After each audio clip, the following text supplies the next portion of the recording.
आज हम सीखने जा रहे हैं एप्लीकेशंस ऑफ डायमेंशंस, जिसमें पहली एप्लीकेशन है to check the correctness of equation और रिलेशन।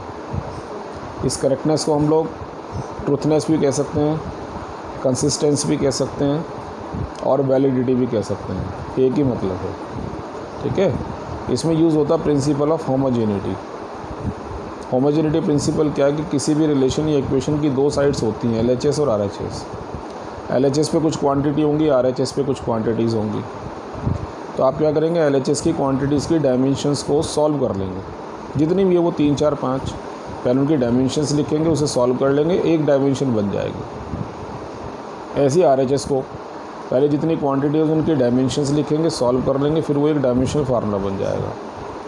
अब अगर दोनों डायमेंशन फार्मूले आप देखते हैं इक्वल आ रहे हैं, तो आप कहेंगे जो गिवन रिलेशन है, इक्वेशन है, वो करेक्ट है। अगर आप नोटिस करते हैं कि वो अनइक्वल है तो वो गलत है। इसको कहा प्रिंसिपल ऑफ होमोजेनिटी, यानी if the dimensions of the quantities on LHS and RHS of a relation are same then the given relation और इक्वेशन इज़ करेक्ट। अब एक एग्जांपल लेते हैं, जैसे S = ½ AT², और हमें इसको चेक करना कि ये ट्रू है नहीं है, किस तरह से, डायमेंशनली। ठीक है, ये तुम्हारे नोट्स में क्वेश्चन होंगे, इसलिए मैं क्वेश्चन पूरा नहीं लिख रहा, वहाँ से देख के लिख लेना। इसका तरीका क्या होता है, सबसे पहले LHS पे देखो क्वांटिटी कौन है, S। अच्छा, S क्या है हमें मालूम है, डिस्प्लेसमेंट है, ठीक है ना, ये हमें मालूम है। अगर कोई नया रिलेशन यहाँ पर देंगे जिन क्वांटिटीज़ के बारे में हम जानते नहीं होंगे, तो वो डिफ़ाइन करते हैं। तो यहाँ S डिस्प्लेसमेंट है, A एक्सेलरेशन है, T टाइम है। तो क्वांटिटी तो हो गई डिस्प्लेसमेंट, डायमेंशनल फार्मूला इसका हो गया L। अब RHS पर है ½ AT²। बच्चों ये जो हाफ है, 2 है, पाई है, ये सब मैथमेटिकल टर्म्स हैं, इनकी कोई डायमेंशन नहीं होगी। तो जब आप डायमेंशनल फार्मूला लिख रहेंगे तो हाफ का मतलब ही नहीं होने का। यहाँ A की हो गई LT-2 एक्सेलरेशन, T की T स्क्वायर है स्क्वायर, ये T² - 2 कैंसिल हो गई, L बचना है। LHS पे आपने अलग सॉल्व किया, RHS पे अलग सॉल्व किया।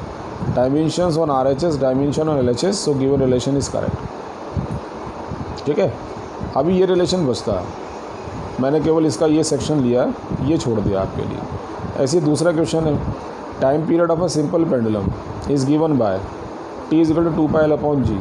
तो थोड़ा सा पहले सिंपल पेंडुलम को समझ लो कि एक धागे में कोई एक पार्टिकल बांध दिया, इसका नाम करते हैं बॉब। इसको थोड़ा सा रिलीज़ करके छोड़ा तो ये ऐसे ऑक्सीलेट करने लगता, इसको नाम करते हैं आप लोग सिंपल पेंडुलम। और जब ये अपना एक ऑक्सीलेशन पूरा करता, उसमें जितना टाइम उसने लगाया होगा, मैं रिपीट कर रहा हूँ कि एक ऑक्सीलेशन को कंप्लीट करने में जितना टाइम उसने लिया होगा, उसको नाम करते हैं टाइम पीरियड। उसका फार्मूला है 2πL/g, है ना। L लेंथ होगी, G आपको मालूम है एक्सेलरेशन ड्यू टू ग्रेविटी। ठीक है, अब हमें चेक करना है करेक्ट है नहीं है। वही तरीका, LHS पे क्वांटिटी T है ना, व्हाट इज़ T, है ना। T का ध्यान रखना, T है टाइम, इसलिए इसकी डायमेंशन T बन जाएगी। इसकी जो डायमेंशन होगी वो T बनेगी। क्वांटिटी भी T है by the way, dimension T बन गई। कभी कभी ध्यान रखना, T को टेंशन भी लिखते हैं, तो इसलिए आप ये याद मत कर लेना, T को T लिखेंगे। अगर ये टेंशन है तो इसकी डायमेंशन फोर्स वाली आएगी, फिलहाल ये टाइम है तो इसलिए T लिखा गया। RHS पर क्वांटिटी है 2πL/g, इसके डायमेंशंस लिखेंगे तो 2π, तो फिर दोबारा से वही मैथमेटिकल टर्म है, उसकी कोई डायमेंशन नहीं होगी। L की जगह L और G acceleration due to gravity, यानी LT-2। L से L कैंसिल, T-2 पर जाके T² बचा T। तो आप नोटिस करो कि RHS पर तुमने सॉल्व किया पूरा। मैंने क्या कहा था कि RHS में जितनी क्वांटिटीज़ है उनकी डायमेंशंस पुट करें, और पुट करने के बाद उनको सॉल्व करें, सॉल्व करके एक वैल्यू आ जाएगी, तो वो T आ गई, है ना। LHS पे देख रहे हैं वो भी T थी, इक्वल है, दोनों इक्वल हैं, फिर ये करेक्ट हो गया रिलेशन। ऐसे एक रिलेशन ये हो गया, फोर्स = mv²/r। ये F फोर्स हो गया, M मास है, V स्पीड है, R रेडियस है। चेक करना है इसको भी। तो LHS पे क्वांटिटी कौन हो गया, फोर्स। डायमेंशंस क्या हो गई इसकी, mLT-2। RHS पे क्वांटिटी हो गई mv²/r।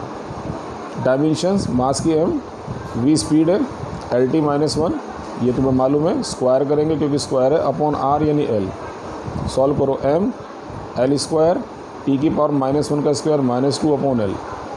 एक L से L कैंसिल हो जाना है, क्या बचेगा, mLT-2। देखो ना फिर दोबारा से, LHS पे भी mLT-2 थी, RHS सॉल्व करके mLT-2 आ रहा है, यानी ये करेक्ट है। लैंग्वेज बना देंगे, समझ पा रहे हो ना। अक्सर क्या होगा बच्चों, LHS पे तो एक ही क्वांटिटी होगी, क्वांटिटी जो बढ़ेंगी वो RHS पे बढ़ेंगे। ऐसी एक रिलेशन ये दे दिया, A acceleration is equal to V upon R square. What is V? Velocity. R क्या? रेडियस है। अब LHS पर कौन है? A है।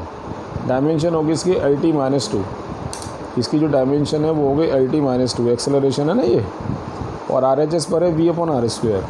V क्योंकि स्पीड है लिखा हुआ है, तो LT-1, और ये R क्योंकि रेडियस है, डिस्टेंस का काम कर रही है, तो L स्क्वायर।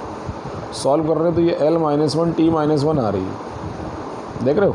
अब यहाँ पर जो RHS में डायमेंशन आई वो L-1 T-1 आई, और LHS पर LT-2 आ रही है। ये तो बिल्कुल मैच नहीं कर रही, नॉट इक्वल, रॉन्ग, ये रॉन्ग हो जा रहा है। तो इस तरह से हम लोग क्या कर सकते हैं, मैं फिर दोबारा से एक बार समराइज़ कर रहा हूँ इसको, कि आप LHS पे जो क्वांटिटीज़ हैं उनके डायमेंशंस लिखिए।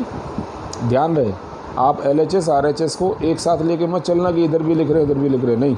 LHS अलग सॉल्व करें, RHS अलग सॉल्व करें, और जब वो इक्वल हो तो इक्वल लिखें, नॉन इक्वल है तो नॉन इक्वल। इक्वल है तो आप इक्वल लिख के राइट कर दें, जैसे मैंने यहाँ सिखाया था आपको, याद करो। ये रहा dimensions on RHS, dimension LHS, और गिवन रिलेशन करेक्ट ऐसे लिखो, और अगर इक्वल नहीं है तो नॉट इक्वल करके रॉन्ग कर दो। समझ आ रही बात ये?